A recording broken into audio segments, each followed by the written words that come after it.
what great advice. I wish I had it when I was in college, was to just lean into your curiosity and keep exploring because you just never know. Like, I remember shooting ideas down so quickly in my head, thinking it was dumb or stupid and not fully exploring what that could be. I would say continue to lean into that curiosity and continue exploring and just talk to as many people as you can, even though it's scary. We're not all that bad.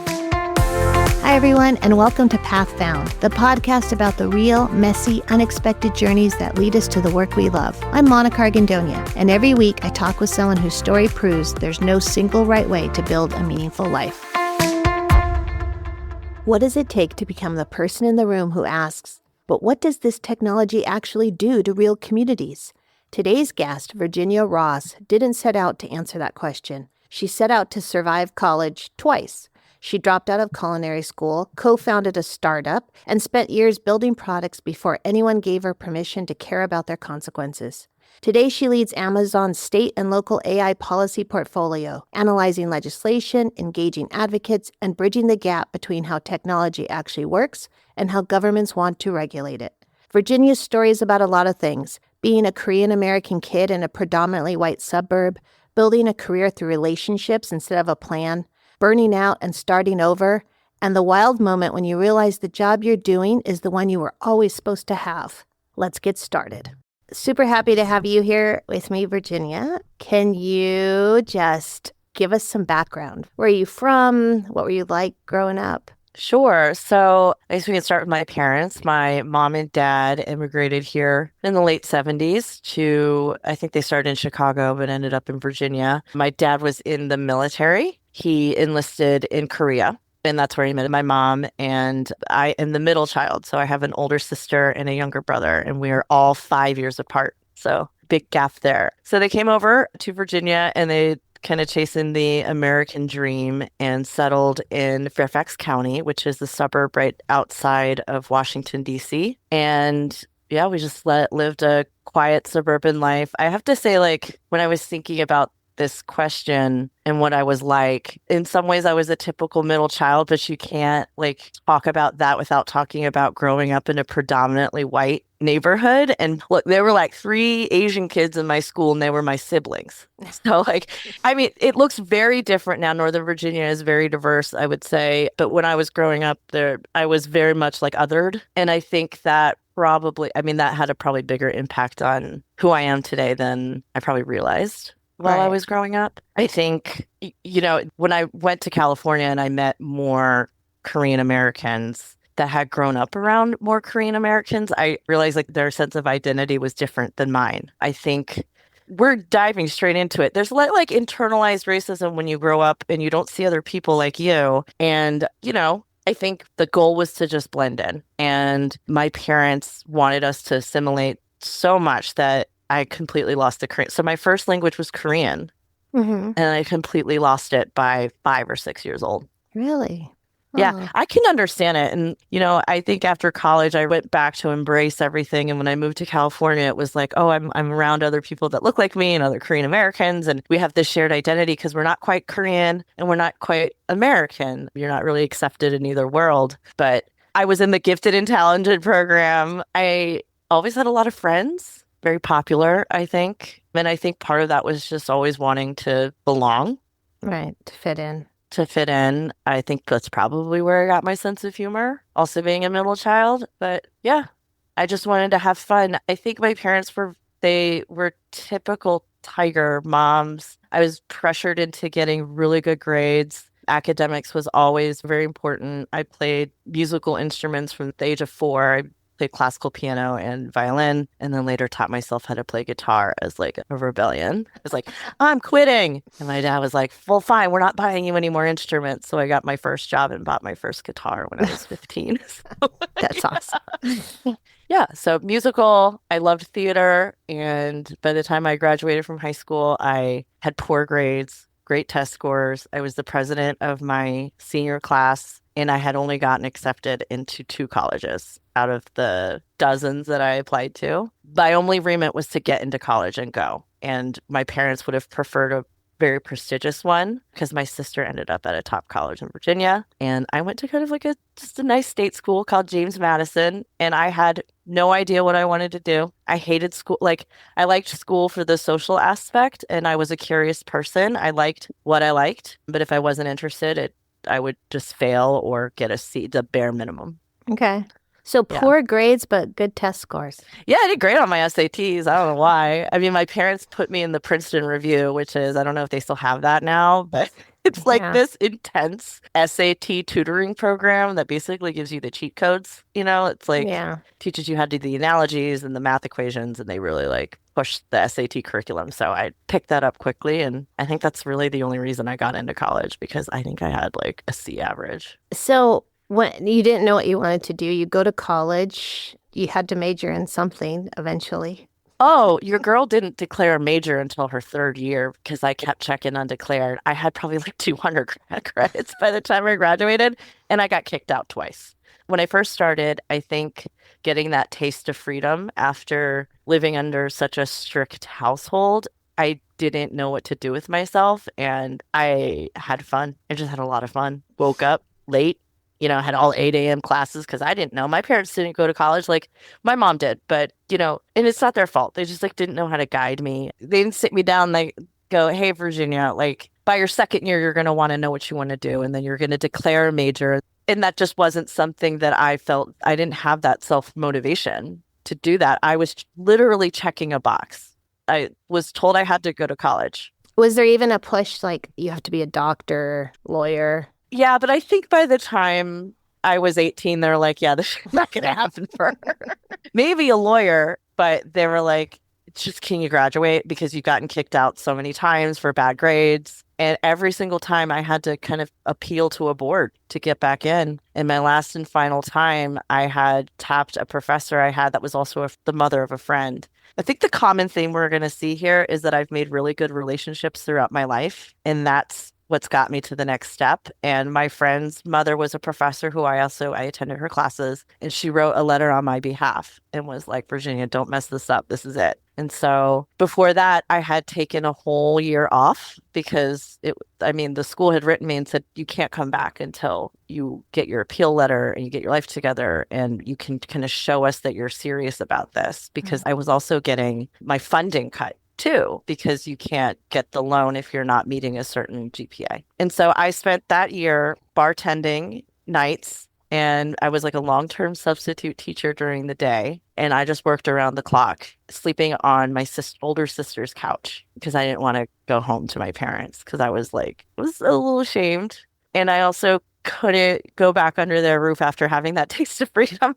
Makes sense. And after a year of that, I was like, okay, I think I'm ready to go back and do this. I had saved up enough money, so I didn't actually need the loan because back then college was a little bit more affordable. And went back, killed it, got all A's and B's and graduated. And that was 7 years in. What did you? What did I major in? Yeah. History. Okay. It was the only class I was doing well in. And literally, like, it wasn't like, oh, I'm so passionate about the past or history. I was like, this is it. I can do well here. I enjoy researching. I like how I never have homework and I just have to write one paper at the end. Literally, that's how I thought about things. I was like, this will be easy. So you get through 7 years, pulled it together, a history degree, but you're still not like, it's not like you knew why you were doing that. No, I was like, I guess this is the best thing I can do. Maybe I'll teach, even though, like, to be honest, when I was doing that long-term substitute stint, I was like, this ain't it for me. Like, I'm not good at this. I truly believe that teaching is a calling, and I really admire the people who can do it. But I was like, I don't think I could do this. Also, like, the kids were mean. Like, I was like, wow, I was cool in high school. I thought I would be cool here, but you guys are brutal.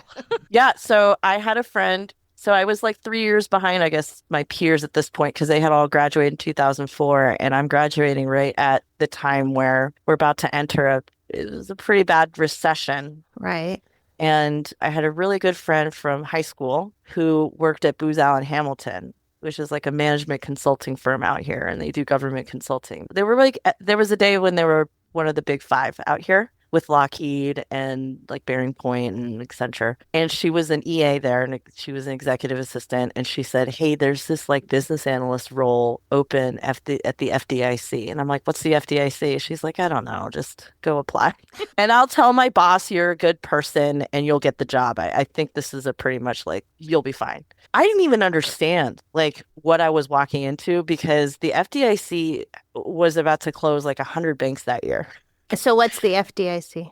They're the quasi-governmental government agency that insures banks across the country. Okay. And did you even know what a business analyst did? Absolutely not. Okay. I had no idea. I walked in and I remember this woman going, I don't know how you got this interview, but we need someone here now. And so I got the job. And the job was because at the time, so this is like 2007, 2008, we're in a financial crisis. Sheila Bair, the commissioner of the FDIC, comes out and says, we're probably going to close like 100 banks this year. And at this time, it was very much like done by paper. And so they had hired consultants to come in and digitize the claims process. And up until that point, you're only closing a few banks a year. And it was very much you would come at night and you close the bank down and you would do the paperwork to kind of insure all the folks in the bank, right? But this was like a lot of banks. And there was a lot of speculation on whether a big bank would fail that year. I was really young at this time too, and not paying attention. I probably had $100 in my own bank account, so it was not a concern of mine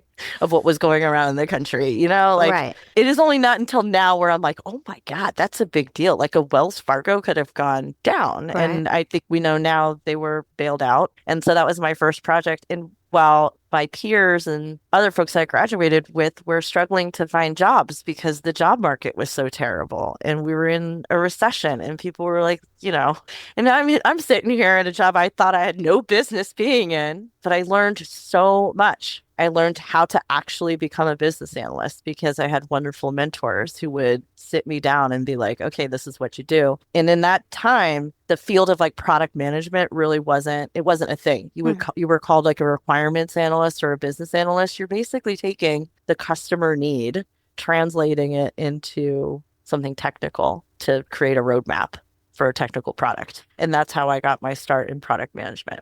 So did you like it? Yes and no. I think I enjoyed helping folks solve problems with technology. I think that there was a bit of magic happening when it was like, oh, because the second project I was on was at the Pension Benefit Guaranty Corporation. They're the folks that I worked on a project that if you say worked at Coca-Cola and want to come back for your pension, we would match you up because Coca-Cola would register you as like a missing benefit. And then we would match you up with like your pension online because like that was also a paper process a long time ago.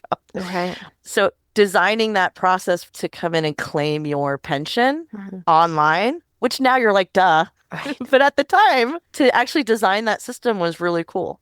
It wasn't that long ago, but yeah, it was still that yeah. paper digital transition. All right. So how long were you there? Oh, maybe three or 4 years. I burned out quick. That's the thing. That's what I do. It's my MO. I get in a honeymoon phase of whatever I'm doing and I go. And then one day I wake up, I'm like, I can't do this anymore. I woke up and I quit. Did you have another job? No. Okay. I don't know why I do these things. It was like, I'm burnt out. I'm working 12 hours a day. I mean, it was not soul sucking. I mean, that's a little dramatic, I guess. But at the time I was like, I don't want to do this every day anymore. And I just turned in my resignation and I said, I want to go to culinary school. Really?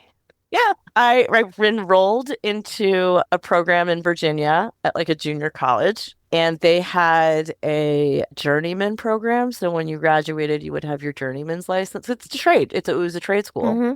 I mean, there's like fancy culinary schools and there's trade schools that teach you how to actually, you know. Yeah. And I did that, and I ran a catering business on the side. So I would do like baby showers and like wedding showers. How long did that take? How long was that? I dropped out because the margins on catering were not great. And there's like a personal reason. So I was married at the time and I had a very supportive partner. You know, you don't get the privilege to do these kinds of things without someone behind you being able to help you pay the mortgage and the bills. That relationship was coming to an end and I was back on my own again. And I was like, this is too much.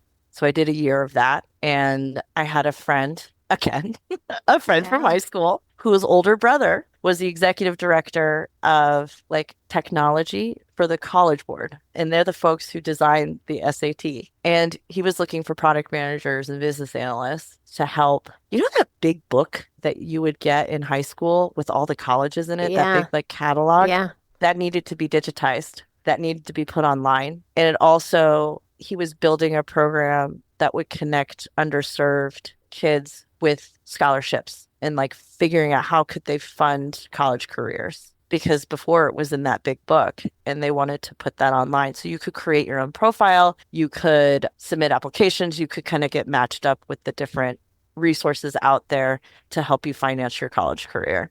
And I thought, how cool is that? I wish that was around when I Yeah. was looking at colleges. And so I stopped everything. I still cook to this day, though. Like, it's still an incredible passion of mine, and I love cooking. And it's funny having 4-year-olds who don't want to eat anything I cook. And I'm like, I went to culinary school. Like, come on. Like, I've cooked at the Austrian embassy. Okay. I cooked salmon there. That's a big deal. I did that for a couple years, and we launched that website, and I'm very proud of it. It was called Big Future. I don't know if it's still around, but that project came to a close. I was a consultant on that. And so I, again, was found without a full-time job. I mean, the last one was my fault, but this time I didn't have a job. How long And did you do that with the College Board? it was like about a year and a half. Okay. Not very long. Yeah, it was a quick project. And then that same boss I had, the executive director, he resigned and decided to do his own startup and then tapped me to be his first employee and said, I can't pay you, but I can give you equity.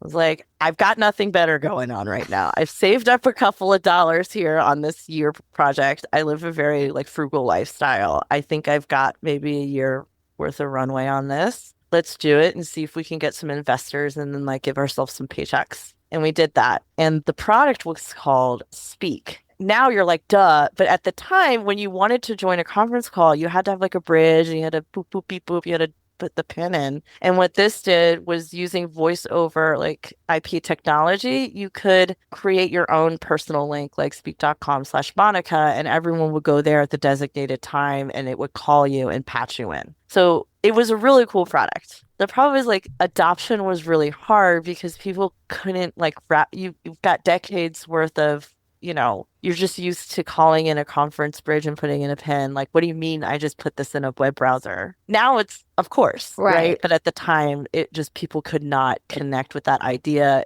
We had a hard time marketing it. And then Uber Conference came into the space and just swallowed it up. But we were able to get acquired eventually by a small telecom company in Utah. So we were able to exit from that. But it was like 3 years of like trying hard. Did you ever make any money? Yes, we got investors and we were able to, it became more of like a B2B product where you could get like your company name and then get your employees using it. But it never quite took off the way we thought it would. But I learned a lot. When you are the only employee, you learn a lot of different jobs Right. like design, user experience, customer service. I did all their customer service. I was like the chief happiness director. Huh. Like I set up all of the ticketing. I hired. I mean, I was kind of like HR. I mean, we were a very small group of people doing everything. So I got a lot of experience. That's incredible. All right. So that ends. That ends, and I'm like, you know what? I'm still in that job at that point, and I'm like, I need another change. I can't be here anymore. And I went to the Grammys because I have friends in the recording academy and they had extra tickets. And they're like, Virginia, you want to go to Los Angeles to attend the Grammys? I said, yeah. So I went to Los Angeles for the first time while I was still living in Virginia. And I just fell in love with the city and I attended the Grammys. And they're usually in February. And by April, I had moved out to Los Angeles. Wow. Okay. Yeah.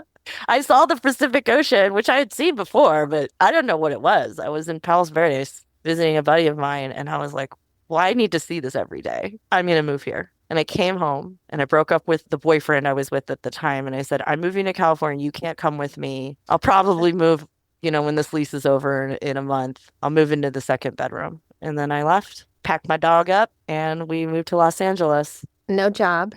The job was Speak, but that Okay. ended very shortly after I moved to Los Angeles. And then again, I was left with no job. And I'd broken my foot like the first week I'd move out there.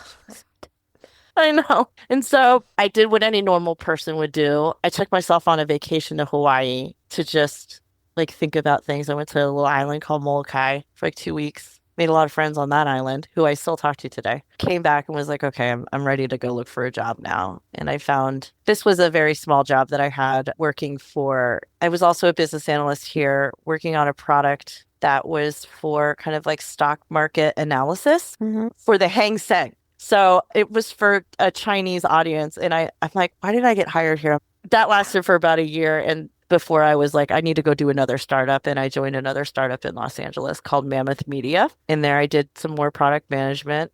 And again, like this whole time, I'm like, I'm just doing it. I probably, if I'm thinking about it now, I just had like undiagnosed anxiety and depression, one foot in front of the other, kind of like I'm still kind of aimless, but I'm building a lot of good relationships along the way because this next startup was my old boss at Speak. He Okay. was the old CTO. He was the chief technology officer, and he brings me in to this new startup in Los Angeles, and we build products that were, they were like games.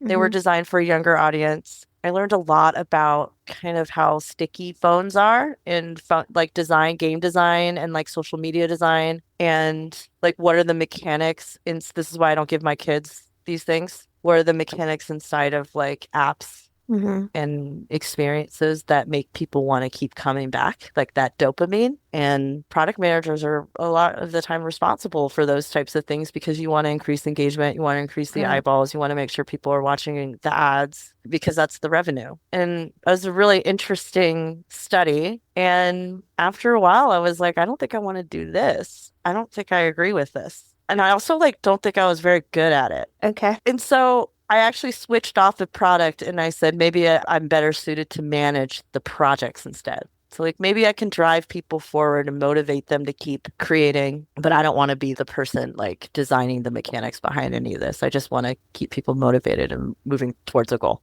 And so I actually enjoyed that. But as any startup person can tell you, you burn out very quickly from startups. It's very much like passion driven. You're paid mostly in equity, not a lot of cash, and long nights, especially when you support an application that's on the mobile app store. You're basically working retail that your users don't care if you're having dinner, Thanksgiving Right. dinner with your family. If something goes down, you got to drop everything and go try and fix it. At that time, I had the chief of product. He had left the company and he had joined Amazon. He had joined Ring and he picked up the phone and called me and said, Virginia, I really need someone over here.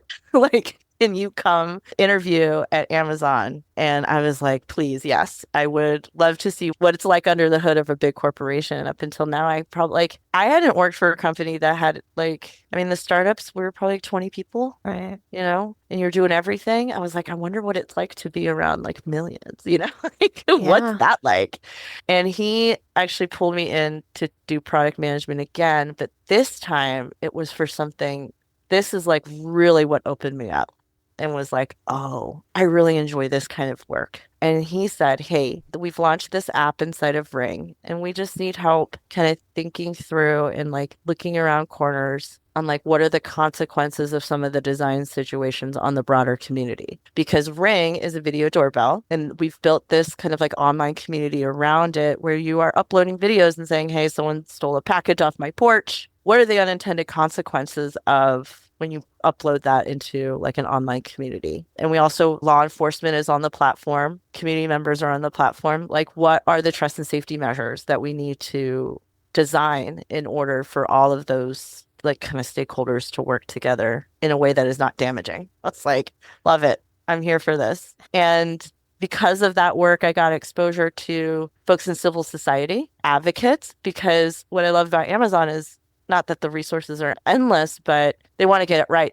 And so I was able to connect with experts in the field. I was able to connect with academics and say, hey, we're trying to design XYZ and like bring them in and start designing features that would help the community be safer. I like to say like my remit was to prevent racial profiling inside of our technology. Because, I mean, the analogy I would always, like, for example, when you posted, I designed like a speed bump because the reason you would sometimes be posting on the app is because you felt like you're like on camera, you caught a crime or a safety incident. And so you're going to be kind of mad when you post about it, right? This Mhm. person, it looks like this person stole my bike out of my garage and I caught them on my Ring camera or whatever, right? And you're probably more likely to use a race descriptor with nothing else. Got it. And I wanted our users to think through, like, take a beat and think through, like, what are the unintended consequences? And maybe there are two or three other descriptors you can use before using solely race. And that became a community guideline of ours. Wait, I'm like, how did you implement that? Like, how did you?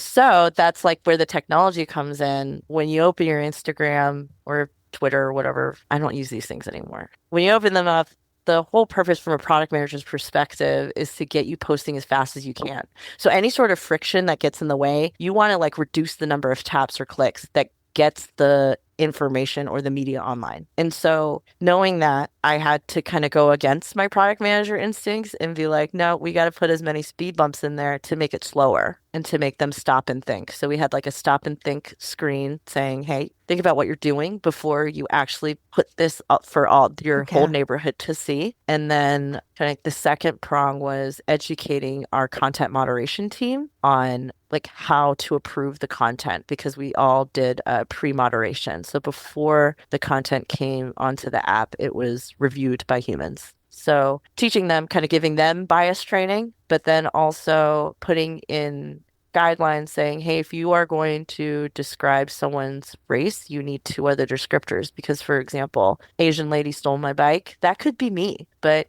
Asian lady with glasses and lots of tattoos, that's me. I stole your bike. Like That is that's me. what I look like. Yeah. That's me with a Los Angeles hat on. Like, yeah, yeah, that's her. So yeah. So that was the one of the bigger projects. And that's what exposed me to this idea of advocacy and like civil society. I mean, this is, I'm just like living in my own world until I'm like opened up by this job. Like thinking about, wow, we have millions and millions of customers. And when you've an app or a product that is not only being interacted with by the consumer, but the public, like your customers now, the general public. So what a responsibility to have. I just had like endless curiosity for like how technology can impact like the world around it. And I was thinking about it, but not really thinking. I think it started with me understanding like being a product manager and being like, oh my God, this is how you design sticky things Right. And the consequences. and the consequences of that. And then like they're younger, I think some of these products are geared towards younger minds. So you're having a really positive impact. I like to think so. Yeah. How long are you doing this? For 3 years, I'm doing that and helping these product managers while being a product manager myself, being that voice and that advocate inside the company saying, hey, if we think about this, or I'm going to design a roadmap that is going to further prevent this from happening inside the app. And then I got pregnant after not thinking I could get pregnant. My husband and I were told that we would not be able. Oh yeah, during this too, I got married again. So we were told we weren't able to have children without some sort of like surgery or IVF. And then during the pandemic, I got pregnant. And then when I went in to look at the babies for my first scan, baby, there were two egg sacs there. And I was like, oh, God, what is this? I'm like gonna be 40 this year. Twins. And it's in the middle of the pandemic. And I live in Silver Lake, which is like not the most kid-friendly part of Los Angeles. Like our sidewalks were basically like, I don't even know how you could get a stroller around my neighborhood. And so my husband's from Colorado. We met in Los Angeles in Long Beach, and we don't have family in California. And we thought, hey, maybe we ought to move to Virginia, where my folks are. And I wanted my kids to be around their Korean family. My husband is half white and half Mexican, but I really wanted our future children to know their grandparents Mm-hmm. and their Korean family. And so we picked up and moved. And I went on maternity leave. And right before I came back from maternity leave, I got a phone call saying, hey, Virginia, you're not fired, but we did some reorganization and we've done a great job advocating and instilling this idea of trust and safety. And so now the teams are going to absorb that pillar into their own work. So you don't have to be the standalone service. What do you want to do? So this is still with Amazon. Yeah. Yeah. Okay. So I was like, you can't fire me while I'm in there. No, no, no, no, no. We love you. This is a great opportunity. Is there any part of the business you want to explore, or you can join back the team and do something else? what do you want to do? And I said, I'll think about it. And, during this time, I had worked heavily with our public policy department. And because they were able to connect me with the civil society, with the academics, with the nonprofits to go talk to. And oftentimes they would take me, I would take a little trip to DC and explain the inner workings of our product or kind of like demystify some of the technology and kind of earn that trust with their policymakers or, other folks out, externals. Right. And I'd really admired that work. I actually didn't really even know what they did. I just knew that they were the people that told us when laws were passed and there were bills being proposed, and I would be kind of a subject matter expert for them every now and then. And I thought I really enjoyed working with my public policy manager. Maybe he has an opening, and I just happen to be in Virginia, right outside of where they're building the new headquarters. Maybe that could be a thing. And so I called him and he said, actually, maybe this could be a thing. I do have an opening on my team for someone to really lean into these external engagements. And we really need to be earning trust out there and having someone be a bridge between the technology and the policy and like can explain how things work on the tech side and then also go back to the business and explain how the policies are working on the outside. And we think you'd be a good fit for that. And I was like, well, I don't have anything else going on except for these two babies. And so, yeah, I came back from maternity leave to a new job inside of Amazon, a new manager, a new department. And that is where I came to this. That was about 4 years ago. And one of the reasons I wanted to do this with you is because had I known that this field or this type of advocacy or this job had existed when I was younger or had seen people that look like me doing it. I mean, I'm very grateful for all of my experiences and I'm very proud of what I've accomplished. But if I could make that easier for one person, I'd love to do that. So it's interesting because I just finished another interview. The episode's out now. And it's these two authors, and they wrote this book called Hacking College.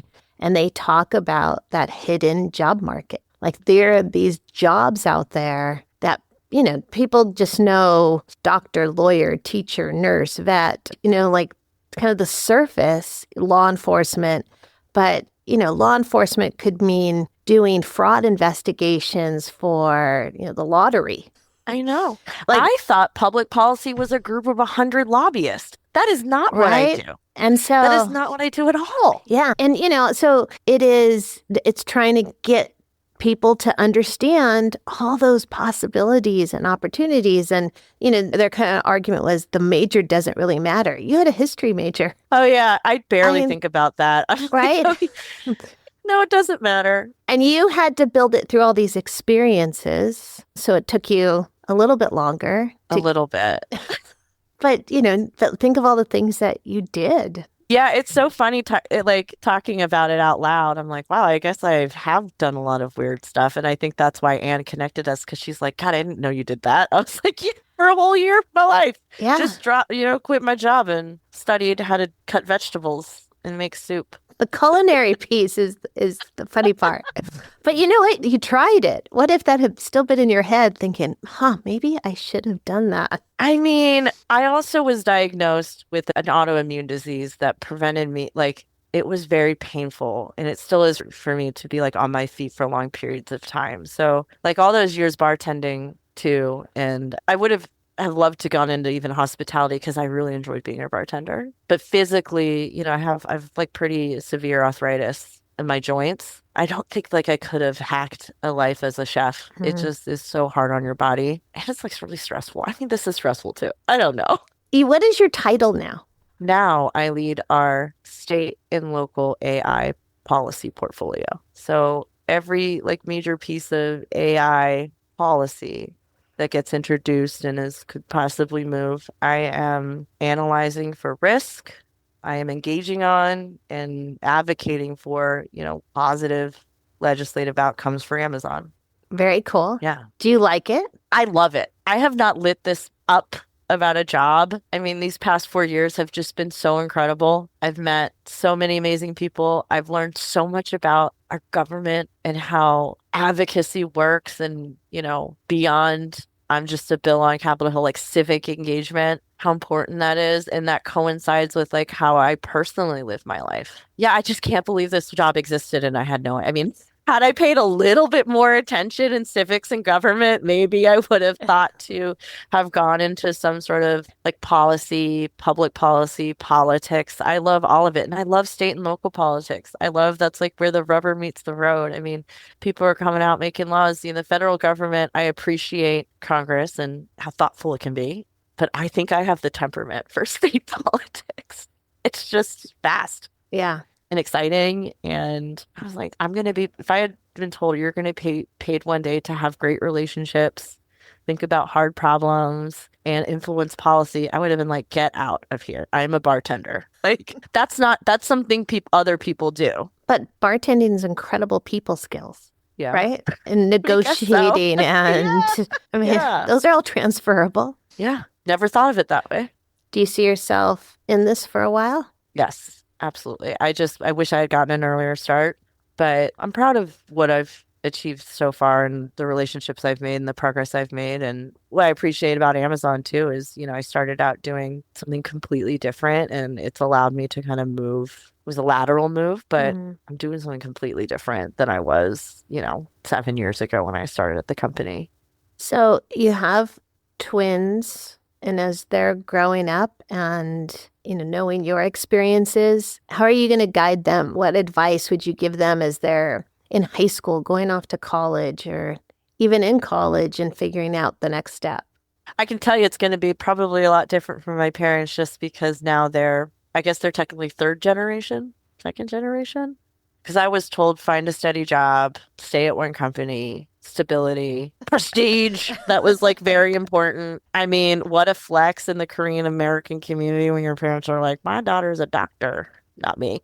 There's so much to think about that because the job market's going to look so different even in 5 years with AI. Like, I can't stop thinking about that. My girls are so creative. Like, they love art. My husband went to art school and I also paint and draw. And so we're a very creative family. I want to encourage them to keep doing that and keep up the relationships. I think like that's probably been my most valued superpower is just being able to build relationships and earn trust and be a good person. I want them to study hard, and it feels trite to say find something that you love because I've done that too and failed at that. I don't know. You didn't fail. I tried. Like sometimes I'm like, God, this was such a hard, arduous road. Did it need to be that hard? Did my character need this much building? Because it was really hard, Monica. Like, wish it had just been a straighter line.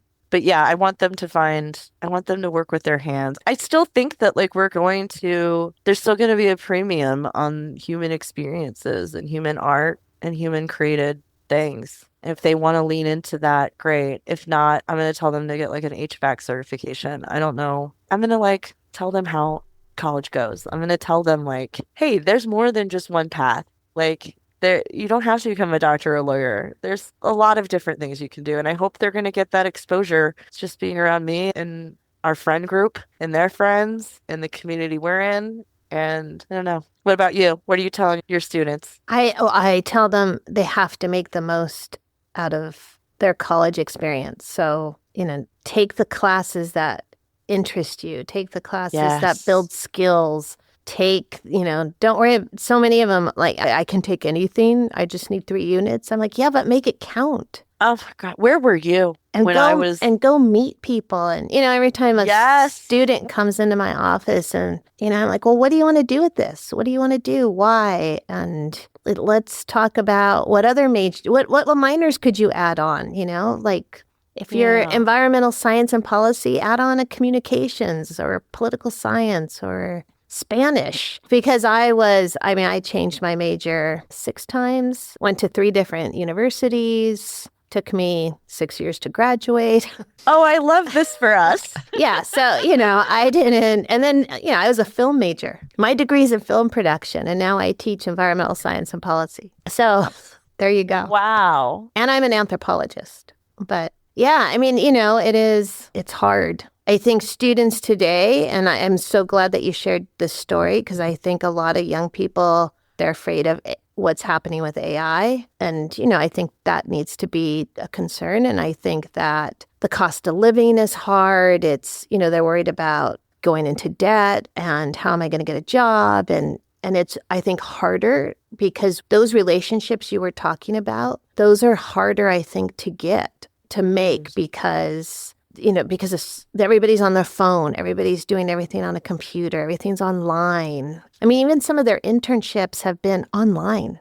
I'm like, don't do an internship online. You got to be with people. Yeah. And you've got to build those like authentic relationships. Yeah. Like I can't say I have a ton of friends, but the ones I have, like Anne, Yeah. they're authentic. I also think like I have also been very fortunate in it. My parents, and I touched on this earlier, like my parents like struggled a lot to put us in a nice neighborhood. We're like the poorest family in the nicest neighborhood. I grew up in a upper middle class neighborhood. Financially, it was hard to be in. And I think it was deliberate on my parents' part so that I would grow up with folks who had parents with college degrees. My friends' parents were doctors and lawyers and successful people with generational wealth. And those were my friends growing up. And those were my friends in college. And those were the people that I connected with after college when I didn't have jobs. So I think that my parents put me in a position of privilege because had they stayed more comfortably, I guess, if you want to, in a not as great neighborhood, I don't know if I would have had the opportunities because I was just so adjacent to a lot of other types of privilege that I wouldn't have necessarily had if my parents hadn't like been smart, I guess, about it wasn't without its, drawbacks. I felt alone a lot. But they were helping you build your social and cultural capital. Yes. And I didn't see that until like much later, where I was like, oh, that's why. Because I was always so resentful. Because I started out at like a private Catholic school and I was like, what am I doing here? I don't want to be Catholic, And now I'm like, oh, I look at my best friends from college and growing up, their parents were all very successful people. And they were the ones taking me on these nice vacations. They're the reason I know how to vacation. My parents never took me on vacation. Like that's how I've been to, any sort of name a beach. That's how the Hamptons or wherever. Like my friends took me there. Yeah. I went to like the Virgin Islands for spring break because I had a friend who had a house there. But I would have never, my parents would have never in a million years had a little bungalow in St. Croix. Right. Like I had friends that did. And so I think that also plays a part in how I was able to kind of like, it was a little easier for me to blend in. So one piece of advice for college students today. Well, now I'm stealing yours, Monica. It's okay. I mean, what great advice. I wish I had it when I was in college was to just lean into your curiosity and keep exploring because you just never know. Like I remember shooting ideas down so quickly in my head, thinking it was dumb or stupid and not fully exploring what that could be. And so I would say that. I would say continue to lean into that curiosity and continue exploring and just talk to as many people as you can, even though it's scary. We're not all that bad. Virginia, thank you so much for sharing. You've had an incredible journey. I'm super happy for you. Well, I'm so grateful that you're a teacher helping the youths. And gosh, I hope there's more Monicas out there. Thank you so much for listening to Path Found. If anything we talked about today connected with you or gave you a new perspective, we'd love it if you subscribed, left a review, or shared the episode with someone you care about. You can also find us on Instagram at Path Found Podcast. To explore more stories, resources, and ways to get involved, visit KeystoneNetwork.org. This podcast is just one part of the journey. At Keystone Network, we're helping young people and anyone figuring it out as they go build meaningful futures one step at a time. A huge thank you to my podcast editor, David Strutt. You can find him on LinkedIn for helping bring these stories to life, and to Elizabeth Miner at Silvermine Creative for the beautiful artwork and web design. And if you're on your own path, navigating the unknown, making a pivot, or simply figuring it out as you go, just know you're not alone. The route may not be linear, but there's always a way forward. I'm Monica Argandonia, and I'll see you next time on Path Found.